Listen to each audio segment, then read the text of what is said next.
Hello and welcome to the Therapy Floor with Doctors Ritz and Vicky. We are on the floor, getting deep into the human experience, unpacking everyday dilemmas through the lenses of two psychologists. Let's start unpacking. Let's go for it. So this one comes in from a 35-year-old woman, and she says, I really love reading up on self-help books and enjoy the idea of self-development in general. However, why is it, even though I read all the Brené Brown and Simon Sinek books, I still squirm when I need to have a difficult conversation, or I just don't have them at all? What are we thinking? I'm thinking you and everyone else. I mean, I was just thinking, okay, I need to think about this from like a client psychologist point of view, but I was putting myself in there and thinking, I do that at times. I love self-help. I love a good podcast. I love a good like self-development book. And still, it can be really hard to have difficult conversations.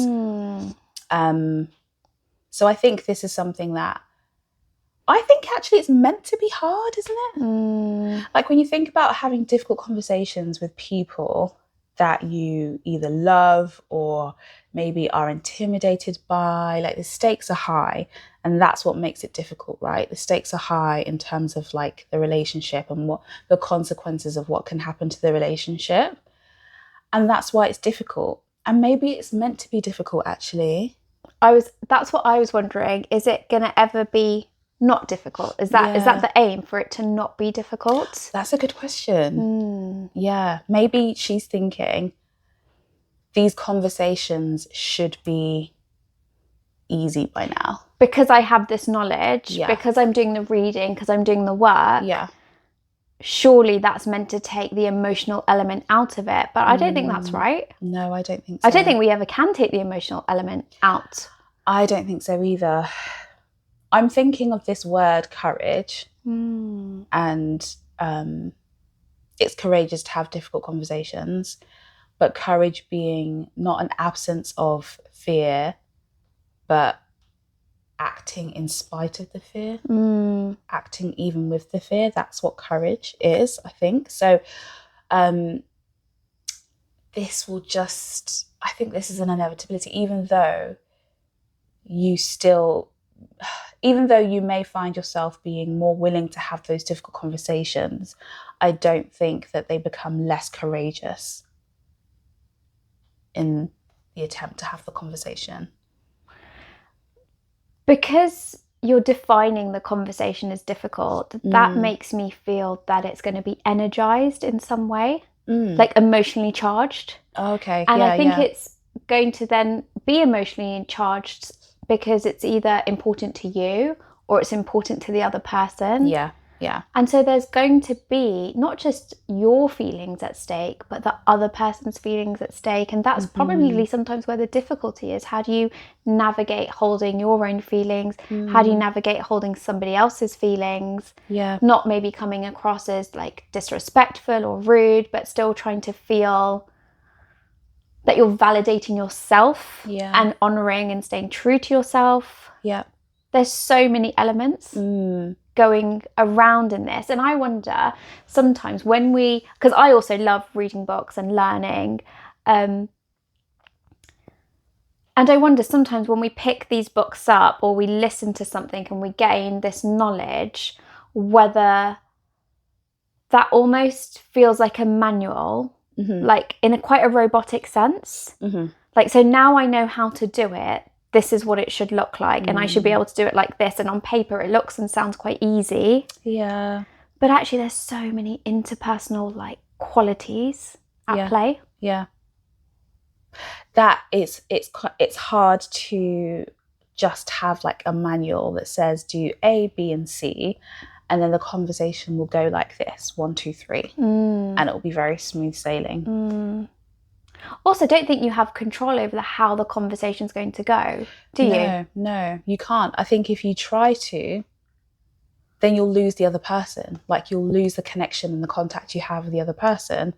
Well, the other person might as well not be there. Yeah. If you want to control how it's going to go. Yeah. You're just actually conversing with yourself. It's reminding me of something I was speaking about with a client, and maybe a couple of clients actually, who maybe have been the alternative, and maybe they've been people who have not necessarily cared what other people have thought of them. Mm-hmm. Or they've kind of not allowed themselves to feel the impact of other people's experience of them, and it was a form of self-protection. I was about to say, was it protection? Yeah, self-protection really, because if you are not important to me, then I can live my life with ease. And then as a result of the work that we've been doing, have started to become more in tune with other people's emotions, more in tune with their connection and the impact that they have with another person, and them finding that very difficult to tolerate, but it being a very good thing, because I think it's important that we're aware of the ripples that we have, the ripples that we make when we come into contact with other people. And why is that important? Well, so we're not arseholes. and so we, I don't know, like we leave the world a better place. Like we have like self-respect and self-worth and respect for other people. It doesn't mean that you become a pushover. It doesn't mean that because of other people's feelings you have to constantly tiptoe around people or change who you are. But I think it's important to actually allow yourself to be affected by other people's feelings. There's such a humanity element to this, isn't there? Yeah. And it everything you described there, it just keeps reminding me of like the theme I think sometimes that people get caught up in is, I'm meant to be this finished product because I read this. Now I should. And again, it reminds me of this idea of being a robot. Robots don't have that interpersonal element. They don't have that connection, that humanity aspect to it. To be self-respecting to themselves, but also to be respectful to other people. Yeah. And that you are going to have an impact on people, and people are going to have an impact on you, and the co-creation in that, and being open to acknowledging that. But yeah, I just want to come back to that point of people being finished products. Yeah, I mean, I don't think I've come across anyone who is a finished product. I definitely do not feel like a finished product myself. I don't, this might sound really, really deep, but I don't think we're going to ever be until the day we cease to exist. Yeah. It's just an ongoing process. And what I like about those kinds of books is that they really highlight that, actually. I think that's quite in their philosophy, in their ethos, that there's the vulnerability, there is the fragility, there is the fallibility of human existence, alongside the moments where we have deep courage and we have like great connection and we make strides. It's almost like the two things, which seem quite parallel and contradictory, we're always edging forward with either. It's the power of and. Yeah, the and. The and. Yeah. You can be courageous and be vulnerable. And scared. Yeah. That's what this lady's saying. You can be well-meaning and still maybe not do the things that you know you ought to do. There's the contradictions there, and both are true. I'm thinking about what this means to her, and I'm just thinking about how to help her with this. And maybe she could ask herself, what's the benefit or what's the pros of me having these difficult conversations? Because sometimes I think there are some difficult conversations that maybe we don't need to have at times. But generally, I think we do need to have difficult conversations. But it might be helpful for her to think about, okay, what is the benefit for me of me having this conversation, and what am I potentially losing out on if I don't? And sometimes the why can give us greater motivation when the experience of it can be quite off-putting and difficult.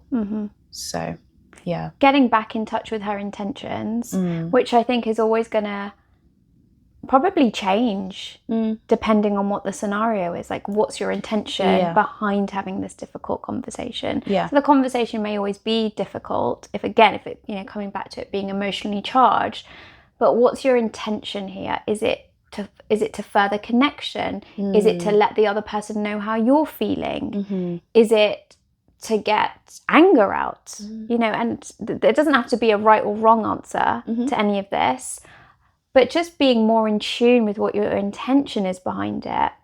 And then also maybe spotting themes within that. You know, do I have urges to have difficult conversations when I'm feeling angry? Or do I have urges to have difficult conversations actually when I'm feeling quite silent or silenced? Or experiencing that. And also, she could name the intention before having the conversation. Definitely. I think that's like the key part first, is start there. Start with checking in with yourself first. What's my intent here? What's my why?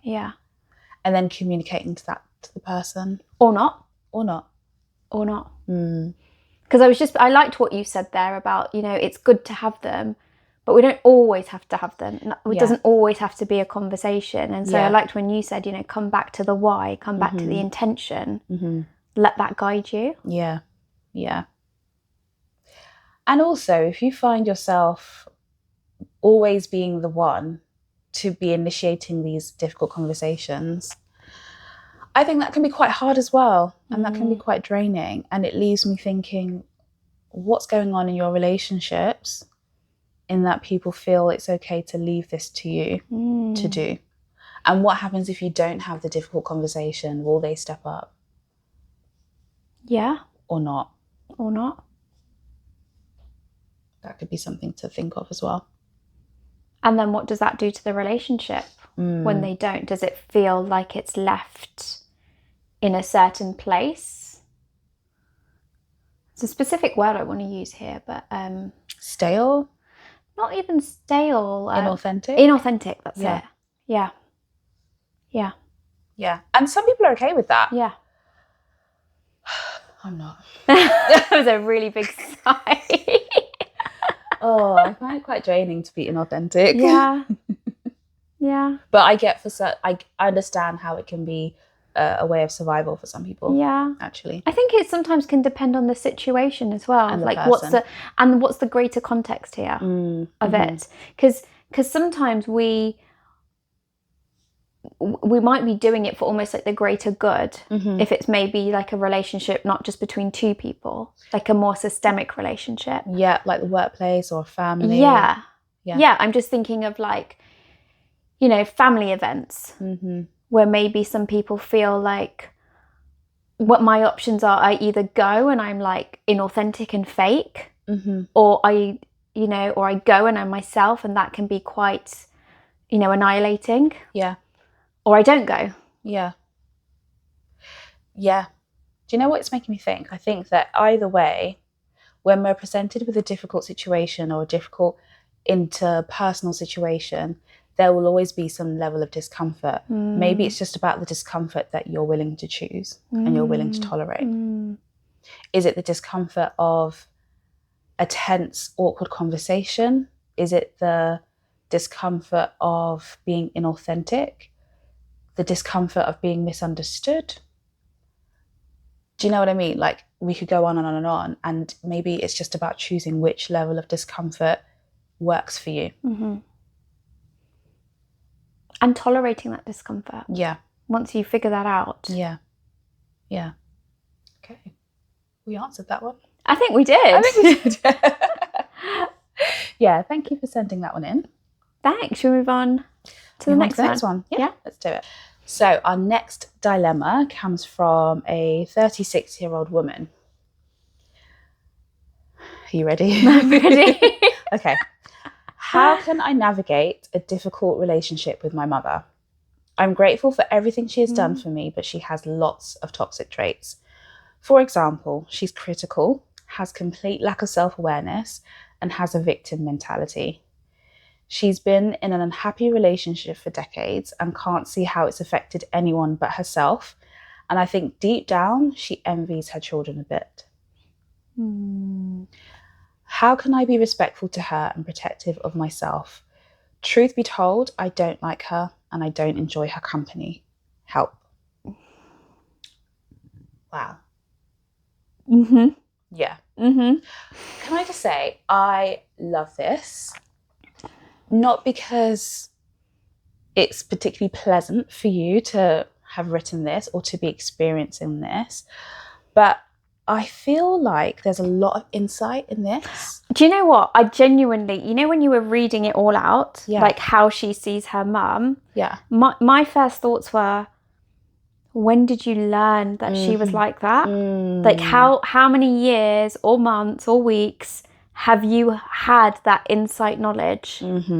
Because it's not always been that way, I imagine. I can imagine. Yeah. Yeah. So something's obviously happening in the way that you view your mother. Yeah. That's changed for you. Interesting that you say that. So are you thinking she's maybe gone through a journey of healing or discovery herself, which then has meant she's needed to reevaluate the relationship? No, that's not what I was saying. But I think that is probably a big part of it. Yeah. Okay. Maybe she was going inwards first. Yeah. Which then has made her start to question things outside of her. Yes. Or it could be that she was questioning things outside of her, like her mother. And then there'll be an inwards. I don't know. But either way, I feel like this kind of displays a high level of like self-awareness, insight, and real deep questioning to get to the point where you say to yourself, this is who my mum is, yet I still want to have a relationship with her. I know. I love that last bit as well, where she said, how can I be respectful and protect her? Yeah. There's genuine care. There. You mean protecting of herself? Yeah. How do I protect myself and being respectful of her? Yeah. So I just want to empathise with you first of all, because I think that's been a difficult journey that you've been on. And it's really hard, isn't it, when we find ourselves in relationships with people, not because it's not our choice. You can't choose our family. And you're in a relationship with someone, or you have a relationship with someone who is unwilling to look at themselves, either actually mostly it's because of fear, isn't it? Deep down, it's a fear of looking inwards. I don't know if her mum knows that though. No, I don't think she's conscious of it at all. No. But it's hard to have a relationship with someone it's almost like when your eyes have opened, it's hard to have a relationship with someone who insists on keeping their eyes shut. You know? So hard. What does that do in your experience? What do you see that doing? Well, I think it leads to toxicity. It leads to resentment. And it can lead to a complete relationship breakdown. And that's what she's saying, isn't she? Truth be told, I don't like her and I don't enjoy her company. Yeah. That's a big statement to make. In our, when we trained psychodynamically, my supervisor at the time, he always, he was such a purist, and he was very much like, whatever is being brought to you, whether it be like relationship stuff, abuse stuff, whatever it is, keep your eyebrows down. He always said to me, keep your eyebrows down. And I noticed, and it's not how I practice now, but it's so interesting. It rang in my ear that when you read out the last sentence, my eyebrows were like literally raised, like, wow, she is telling us something here. Yeah. She's really telling us, like, I feel like there's a yearn of, I don't like her now, and in this present moment, I don't like her company. But I almost wonder if there's like a desire, like if my mum could see this and make some changes, we could have a connection. Because, how do I what did she say? How do I navigate this relationship? So she still wants to she still wants to be in the relationship, I imagine, if she's saying navigate. Do you think? Yeah, yes, but maybe also her definition of what the relationship looks like may have changed. Maybe she doesn't want a typical mother-daughter relationship. Maybe she realizes that her mum is incapable of giving her the relationship that she would want. So maybe it's about, how do we have a functioning relationship? Functioning. Where I can be respectful. She's not saying where it can be loving. Yeah. It's like, I want to be respecting, but I still also want to protect myself. Yeah. Maybe there is some need to have some acceptance here. Maybe there is some acceptance already going on, but even more so in that, is it okay to have a relationship with your mum when you don't like her? And it's just a functioning relationship rather than a thriving one. Is that okay? Yeah. What can she give you? I think that's the acceptance part of it. Yeah. What's lacking, but what can she give you? What is she able to bring to this relationship? Yeah. And are you able to major on that? I also wonder if she maybe wants to let her mum know, I don't really like spending time with you. I don't know. You're just putting it out there. I'm just putting it out there. Yeah. I wonder what would happen if you were to tell your mum, spending time with you sometimes can be quite difficult because of X, Y, and Z. Do you think her mum would be able to hear it? Because when I'm not sure she would. Possibly not. I don't think she would. Because she said she has been in an unhappy relationship for decades and can't see how it's affected anyone but herself. So do you remember what we were talking about? Impact. The impact you're having on people. Yeah. Yeah. And being able to be acknowledging of that. Yeah. I'm not sure if her mum is there. No. And even if that's brought to her, like, Mum, this is the impact you're having on me. I don't know if her mum can hear that. Will it turn into her mum being a victim? Like, yes. How can you talk to me like this? I've done so much for you. Yeah. I wonder if she needs to decide what feels okay for her then. Like, what are her boundaries? What do they look like? And maybe just communicating that to her mum. If her mum shows any kind of resistance or is trying to encroach on those boundaries or is questioning why, maybe she also needs to take a stand in being like, well, Mum, I'll see you on this day, or this is when I can see you, and this is how long I can stay. This is how often I can see you. I prefer if we just talk about these topics, if that's okay. And just being very explicit in what you require of her. Yeah. Maybe that's the way to go forward. In a relationship where there's an absence of real, like, depth and understanding, maybe it is about just being very concrete and practical. Being specific. Being specific. And I think being specific, I think there's two ways to show that from a psychological perspective. I think it's through the words that you use, but also through your actions. So you might say, look, I'm only going to be able to see you like once a week. I don't know. But then if you get a call and it's like, can you pop over? And then you start going, like, actually your boundaries there are quite leaky. You're actually giving quite a mixed message. Yeah. So if you want to practice then being firm in what you stand for, what feels good for you, I think it's about finding strength in how to do that, not only using your words, but also then standing firm in your actions with that, which is going to be hard. Yeah. I think it's going to be really hard. Yeah. I like that. And it will take practice. Yeah, I like that. Yeah. I'm also wondering if she needs to evaluate how she feels when she does spend time with her mum. So she's kind of doing this beforehand, so then she knows how best to protect herself. Preparing for it. Yeah, like when she spends time, or even before then, when she spends time with her mum, how is she left feeling? Knowing these are her traits that she exhibits, how does it leave you feeling? Are you okay with that? Are there some things that you can tolerate? Again, going back to discussion about tolerating some discomfort. What are you okay with? Do you feel maybe invalidated by her at times? Do you feel attacked? Do you feel not seen? Like how are you left feeling within her presence? And I think that can determine your next course of action, those boundaries. Mm-hmm. What can I put up with and what can I not put up with? And yes, how then can I prepare so the distress isn't so overwhelming? One way I would encourage that is using a bubble. Mm-hmm. So I like to use this analogy of when you're going to go into a situation that you know and you're kind of preparing for, it's going to be difficult or it's not going to be comfortable for me. Yeah. Is walking in with this bubble. And I'll often say to my clients, if you haven't got a strong enough bubble yet, you can use mine. So take mine with you. And my bubble, it's almost like, imagine it like you get those igloos, those restaurant igloos, right? And mine have like little mesh bits on them.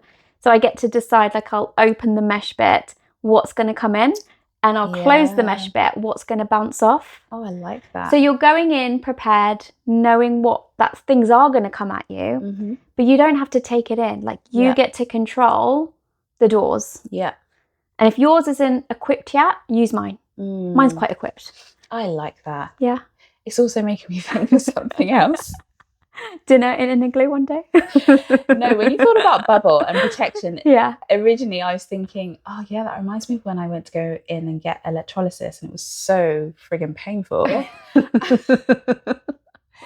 And I would use this numbing cream beforehand. And that was my way of preparing myself. And like, right, it's going to be painful, but this can take the edge off a little bit. And so I'm going to layer this up. So how can you layer yourself up before you go into these conversations? Yeah. Do you need to maybe have some good quality time with people that you really care about and who you know really care about you and who can build you up? Yeah. So almost like when you walk in, you're not knocked down so much because you've been built up so high. Yeah. Do you need to be reading out like certain affirmations and certain things that you believe to be true about you? Do you know what I mean? Like, can you be telling yourself, right, even though my mum displays these difficult behaviors, I know she does care about me, and this is an inability on her end, and regardless of what she says, I know I'm loved. Yeah, because I'm loved by this person, I'm loved by that person, and this is the demonstration of it. I like that because I feel like sometimes we might be looking for qualities in certain people that can't give it to us, and other people can. Yeah, other people can, and I would always encourage the acceptance of who can't give it to you and the acknowledgement of who can give it to you. And rather than keep trying to like go up against this battle of, oh, I wish she was like this, or I wish she was like this, or she's not going to change, to, yeah, actually, this is who she is. And that's got nothing to do with me. That's her journey and her process to go through. But what I do need, I can get it from this person or from that person. I love that. Yeah. Yeah, that's really good. There was something else I was going to just talk to you about. I'm just noticing this plane about to fly over our heads again. Literally right there. Oh, there it is. I'm literally going to take you in one of those. I will not, Ritz. I will never. We're going to go. No way. Absolutely not. Is it air ground? That's what they call it. I don't know. Anyway, it's just nearby. Yeah, it's not happening. I really enjoyed it. You know what? I like taking a certain level of risk, but then there's a certain level of risk that's a bit too much. So, another thing I wanted to pick up on there was what you described, and bear with me, right? I'm going to just throw this out there. So. Okay. Because I was hearing about like this idea recently, and I really liked the name used for it. But you know, when so doctors will obviously do like a post-mortem when somebody passes away, or if something goes wrong, they do a post-mortem to figure out what's happened. Yeah. And I sometimes use that in psychology as well. Like, let's do a post-mortem of what's happened. But what you're talking about here is a pre-mortem.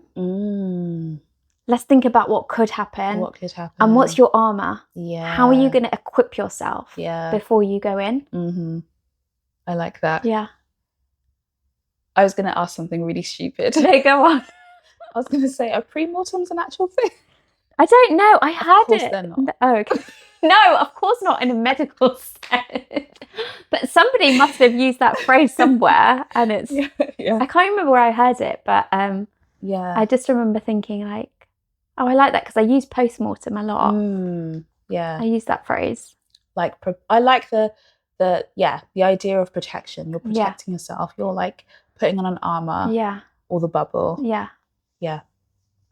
And you're doing that. You're taking ownership of that, because I think sometimes, you know, if you think about a relationship between a child and a parent, so a mother and a daughter in this aspect, you are potentially always going to revert to wanting to be taken care of, aren't you? Yeah. So when you step into her presence, you could like flip back through your lifespan to a younger age where you don't necessarily feel in control and feel like you can take care of you, and you might be looking to her to take care of you, and then you feel let down, which could then lead to these feelings of, you know, I don't like you, I don't want to spend time with you because you're not giving me what I needed from you or what I need from you. Yeah.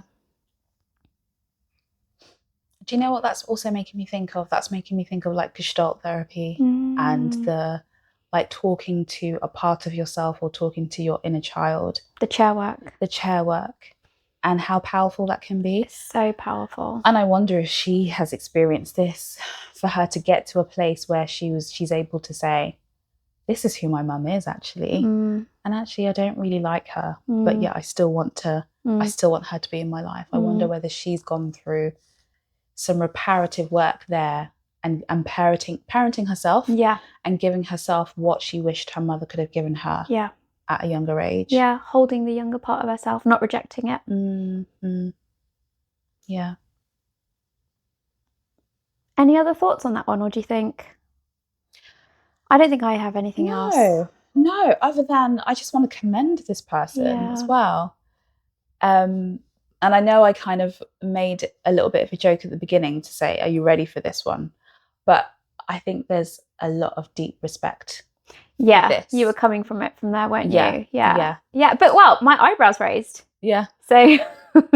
Yeah. And also, I think this could probably resonate with some people. Yeah. Particularly people who maybe aren't able to vocalize it or say it. Or they have a sense of it. They have felt a sense of it, but haven't been able to fully name it. I mean, I don't know how many people can actually just openly say, I think maybe my mum envies her children a little bit. Even though 100% that could be going on. I don't know how many people would feel comfortable enough to say that out loud or admit it to themselves. Yeah. So, yeah. I think a lot of respect goes out to this person. 100%. I think you have obviously shown so much insight, which I think would have been tremendously difficult to do as you've been on this journey, and you still go through this journey. And also that you're sharing it with us. Yeah. Like, I really honour and respect that. So thank you. Yeah. Thank you very much. Thank you for letting us think about that. Yeah. And we hope you can maybe just take something from this, or it just leads to helping you think of whatever it is you might need for the next part of how you would like the relationship to go. Yeah. Yeah. Thank you. Thanks. Should we do our final one? Yeah, let's go for it. Let's do it. So our final dilemma, it comes in from a male. He doesn't say how old he is, but he is saying, hi, I'm a professional working in the marketing industry. Over the last few years, I have noticed a reoccurring challenge, not only in my career, but also in my personal relationships. I always thought that feedback is constructive, but I can feel myself feeling defensive, and at times this comes across too. I can get like this with my peers, seniors, parents, and siblings. It might happen with my partner from time to time, but it doesn't happen as often. How do I overcome this and find a way to handle criticism constructively? I want to be able to welcome feedback without the defensive component. Why are you smiling? I just feel like I feel this too. like, I just want to say to this person, this guy here, I think it's normal. Yeah. I think it's so normal to feel defensive, because Yeah. when you're asking for feedback, or even if you're not asking for it, or someone's giving it to you, you're in such a vulnerable situation. I think even if people say, oh, I can take feedback on board, you are in such a vulnerable situation that you've laid something out, you've shown a part of yourself. Yeah. And that is about to be dismantled in some way. Yeah. It is That hard. doesn't feel nice. No, it doesn't. I don't think it's meant to feel nice. No. Yeah, I can totally relate. Yeah. I can totally relate. That's why I laughed. I related. Yeah. I can totally relate to feeling defensive at times. Even when it's for feedback that I've actually asked for. Definitely when it's unsolicited advice. When it's like, I didn't even ask you. Why do you feel the need? Yeah, that's just frustrating. Well, do you know what? I think there's an element of it feeling like my ego's being bruised here. Like, who do you think you are? Do you know what I mean? Protection. Yeah. Yeah. Like, I'm okay. What do you mean? So I think there's that. So I think there's two things here. I think we can become defensive when we feel like our ego is being dismantled, and we have pride, right? We have pride. We have a way that we want to be perceived by other people, and a way that we want to be treated. And I think our ego can take a battering sometimes when we have people who think of us in ways that we don't think of ourselves, or who think of us in ways that we see in ourselves that we don't want to acknowledge. Exactly. It's making me think of the Jungian shadow part of us. Yeah, the shadow. So I've just kind of thrown a concept out there. What I mean by that is in Jungian teaching, so Carl Jung is from the school of psychodynamic thinking and psychoanalytic thinking. And what he basically states is that all individuals, everybody, even psychologists, therapists, whoever, everybody has a part of themselves that is a shadow. It's a bit that you can look at that either you don't want to look at, or you look at it, it can make you cringe. It makes you go, oh, I don't like that I do that. I don't want to show that to the world. I don't want anyone to see that. Yeah. And when somebody maybe points it out within you, you can feel very, very fragile and exposed. Yeah. Yeah. Yeah. Yeah. And I wonder if that's a part of this that we all feel. Oh, Well, that bit that we're yes. all agreeing on. It's like, you're Yes. seeing my shadow. Yes, Yeah. definitely. So there's that. There's the ego, there's the shadow. And then I think the other times when we can feel defensive is when we feel like we are being attacked. And it's like, I need to protect myself here. You're trying to harm me here. So I need to build my defenses up. Which is good, because that's self-worth. It is. Yeah. It is. Yeah. But we have to also be careful about the times when that gets in the way of us really learning and developing ourselves, because it could be that the feedback is actually really helpful. And even if it's not helpful because you find it, I don't know, rude or whatever, I think it can still develop a certain character trait within you, like resilience. It can develop even an even healthier sense of self, like, okay, I know who I am. I know what I was trying to do. And it's okay if you don't see it. It's okay for us to agree to disagree. Yeah. And that my sense of self isn't necessarily going to be shattered because of your opinion of me. So I think it can still be quite helpful. Yeah, definitely. I think to answer your question, how do I overcome this and find a way to handle criticism constructively? I want to welcome feedback without the defensive component. So I would maybe start with accepting the defensive component within you. Accepting that feeling defensive is a normal feeling to have, and rather than trying to, push it away, because sometimes when we push our feelings away, we make them bigger. So I wonder if, because you're maybe battling your defensiveness, does it become more about your defensiveness than the dialogue? So if you can accept your defensiveness, maybe just by using some simple grounding techniques, just breathing through it, maybe doing like, 10 things that you see in the room, just to regulate yourself, regulate your nervous system. Because when you feel defensive, you're going to get into fight or flight mode as well. Yeah. You're going to have a very big physiological response.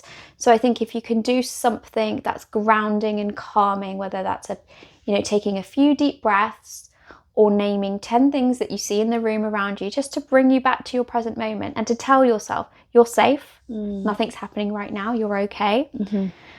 And then the next part of it would be to maybe ask yourself, what do I think this person's intention is here? Yeah. Is it to bring me down, or is it to support and encourage me? Yes. And I think that's important because people may have well-meaning intentions, even if they don't deliver it in the right way, or it doesn't necessarily come out in the intended way. But I think that's good. And maybe you could also, you're not able to do this with people who give you unwarranted advice, but for people whose advice you are seeking, or who they have like a constant presence in your life, maybe you could also let them know how best you would like to be given advice, and how they can get the best reaction out of you. Or I think I'd hear this a lot more if maybe you stated your intention before saying it, or maybe if you said it in this way, or there's the sandwich method that at work we always learned about, a good thing first and maybe like a not so great thing, then sandwich it with another good thing.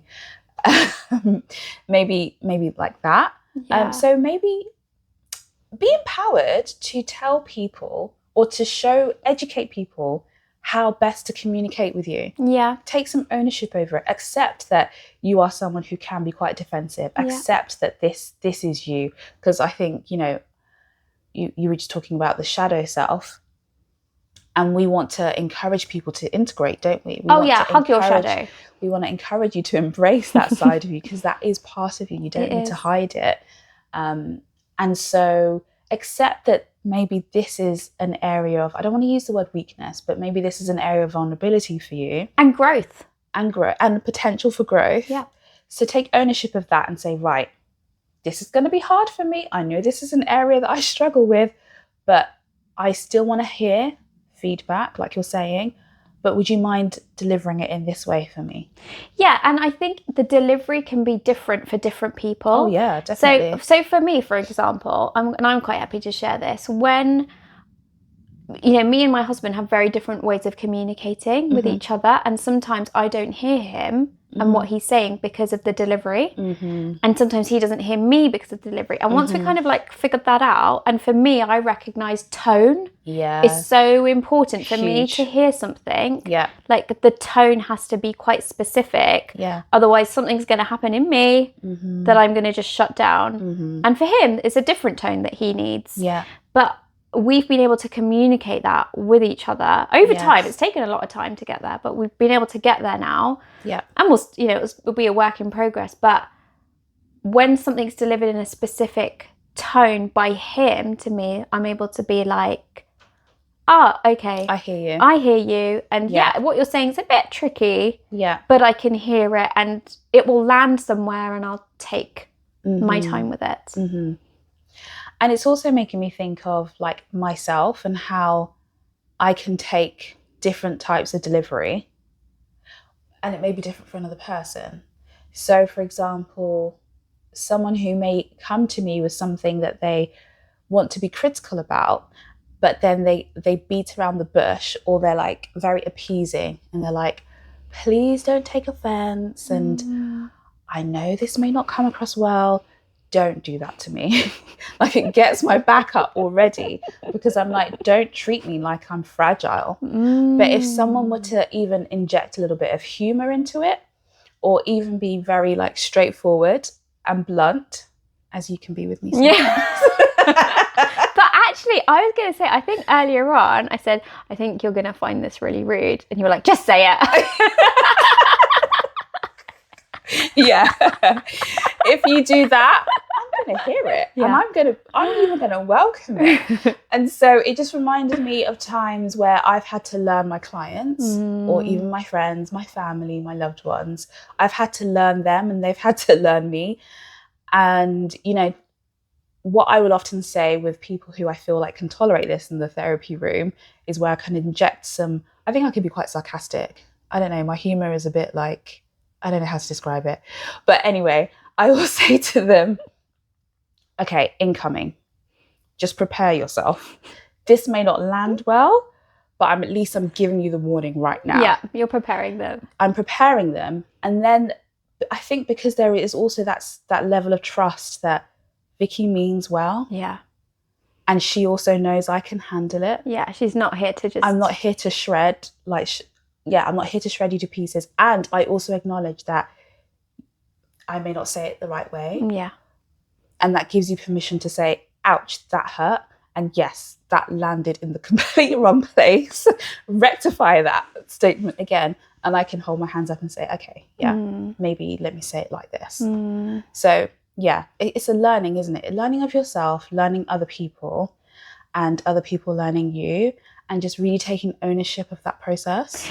I feel like we're slightly coming back to the first dilemma again. They're all linked, aren't they? They are today. Somehow. They are, because it's just reminding me, you know, there's no blueprint either for relationships, is there? There's no the way you do it. So this person said, you know, my colleagues, my siblings, my parents, my partner. So the way that you maybe are going to interact, let's say, with your father and that relationship, that's not going to have the same quality as what you then do with your manager, for example. You might project things back and forth, which is a different conversation. Altogether, yeah. We should come back to that at some point. Yeah.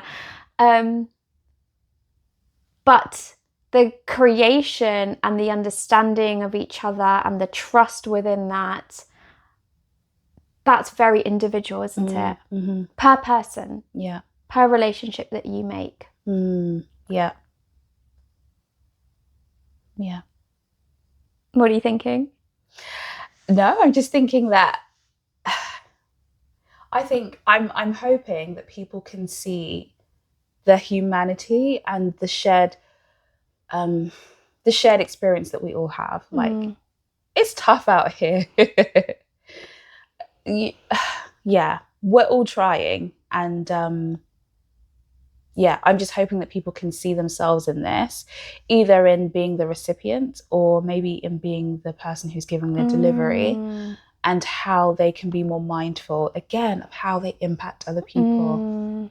I feel like that's kind of been a thread through these dilemmas, like the interpersonal relationship. I like that. I like how you flipped it. You know, when you give feedback, because we're all going to give feedback at some point, are we? Do we check in and ask that person, how did that land for you? How did that land? This was my intention. Did you get that in the same way? Yeah. Did you receive it in that way? Yeah. Are you hearing this, or is there something else going on? And I think that's an important question to ask, because like you gave in your example, like, if someone's defense is up, they may not be able to see you. And maybe if they're feeling so angry, like their thinking is not online. No. Like they're completely in like arousal state, and that needs to be lowered for you to be able to critically think and evaluate a situation and be able to really hear what another person is saying. So yeah, maybe that's another way that people can prepare for these conversations. Again, if you are asking for feedback, how do you go into that conversation? How do you like prop yourself up so you're not literally like cast down and shattered? And I think that's where the grounding can be really powerful. Yeah. Because it's so simple. Yeah. So simple. You don't need anything to do it. And the other person actually doesn't even need to know you're doing it. So if you don't even feel you've got that trust there yet to say, like, I'm just going to take 5 minutes, a couple of minutes to just recenter myself, like what you've said. You don't even need to say that. You can literally just be, hand on your tummy and a couple of deep breaths in to just lower that arousal and get yourself back online. Yeah. Back where you can get into the ability to just think rationally that isn't filtered out by these really strong emotions. Yeah. Yeah. Yeah. Great. Do you have anything more to add? Or do you think we've covered that one? No, I think we've covered it, but I do think they're all the dilemmas today have a bit of a thread and a bit of a link running through them. Yeah. In terms of, you know, we're not robots. That we're human, and everything we're doing has a human element to it. Yeah. And we're not meant to get it right. We're not meant to be perfect. Yeah, we're not here to get it right. We're not here to do it perfectly. You know, when you read it in a book, yeah, they're going to put the best part in the book, aren't they? And how ideally it could go. But one thing that I read somewhere recently, which was quite nice and quite authentic to read, was somebody had said, I had this argument with my daughter, blah, blah, blah, and this is the gist of how it went. Mm-hmm. So, and please don't quote me here. She actually said, like, please don't quote me, but this is how I remember it. This was the gist. This was the theme. So it gave more of that like authentic feel to it rather than this is what it should look like. You know, when you have an argument with your daughter and this is how you repair it, it was like, I can't actually even remember what I really did or what we said to each other, but this was the flavour, this was the theme. I like that. And I kind of did something like this. Yeah. And then we hugged. Yeah. I like that because it gives permission for other people to be messy in their approach as well. And that's what it means to be human, doesn't it? Mm-hmm. To be messy. Yeah. Yeah. What did you learn today, Vicky? I really liked what you said about the bubble, because I've not heard of it in that way. Like I have it so clear in my mind, the mesh, and like there's a hatch and you can open it and you can decide when and where you take when and what you take, and then close it back up. So yeah, that idea of taking a bubble with you, I really like that imagery. Thanks. Yeah, I think imagery is really powerful. Yeah, it is. Especially when you can't articulate it. Yeah. I feel like you said something that actually can be used in all three of the dilemmas, which is to be really mindful of the impact that we have on other people, and to take ownership of that, and build our self-awareness of that. You know, I think sometimes we think, you know, I'm just, you know, I'm in my lane, I'm doing my thing, I'm just going about my life, but you're always interacting with people, you're always going to have an impact on people. And I think just being mindful of that, I'm going to take that away. Cool. Yeah. Great. What did you guys learn? Let us know in the comments below, and remember to like and subscribe and share this if you found it useful or you think anyone else might find it useful. Yeah, please do. We have been Dr. Vicky and Dr. Ritz. We'll see you on the floor very soon. See you soon. Bye. Bye.